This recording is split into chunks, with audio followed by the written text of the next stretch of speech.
बाळूमामा काही देव नाहीत, डोकेबाज धनगर आहेत. भूते खेते काढणारा एक मांत्रिक आहे. लोकांनी खूळ लावले आहे. ज्यानं मामांची निंदा केली त्याच्याच 12ही मोठा एका दिवसात कोसळल्या. हा योगायोग होता की मामांचा चमत्कार? बिद्री परिसरात बाळूमामा यांची तब्बल 300 बकऱ्यांची कळप आली होती. पण खास गोष्ट काय माहितीये? उभ्या पिकातून जातानाही त्या बकऱ्या मामांच्या हुकमाशिवाय पिकाला तोंड लावत नव्हत्या. जवळच्या गावात ज्ञानू वारके नावाचा एक श्रीमंत शेतकरी होता.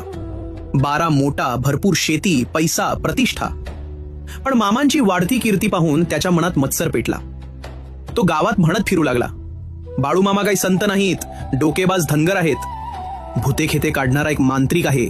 लोकांनी खूळ लावले आहे. आपली बकरी पोसून तो इतरांच्या चारा वगैरेंवर आपली पोळी तेवढी भाजून घेतो आहे. आणि मग एक दिवस काय झाले माहित आहे?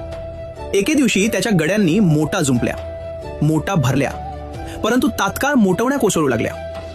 मोटवण म्हणजे मोट वर ओढण्यासाठी व त्यातील पाणी साठवून पाटात सोडण्यासाठीची लाकडी यंत्रणा. त्याच्या 12ही मोटा त्याच दिवशी कोसळल्या. नंतर त्यानं शहाणे गवंडी व सुतार आणून मजबूत मोटवण्या बांधून दुरुस्ती केली. तथापि पाणी पिकाला पोचण्यातले विघ्न चालूच होते. पाणी पिकापर्यंत पोचेनाच.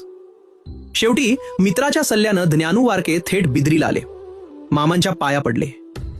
बाळूमामा यांनी फक्त भंडारा दिला आणि शांतपणे म्हणाले, उद्यापासून तुझ्या मोटा कोसळणार नाहीत. दुसऱ्या दिवसापासून एकही मोट कोसळली नाही.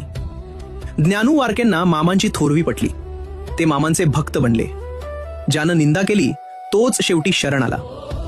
ज्ञानू स्वतःच्या शेतात मुद्दाम मामांना आणि बकऱ्यांना घेऊन गेला. बकऱ्यांना मनसोक्त 4 दिवस चरू दिले. 4 दिवस त्याच्या शेतात आनंदच आनंद पसरला. तुमच्या एका सबस्क्राईबमुळे मामांचे चरित्र जगभरात पोहोचेल.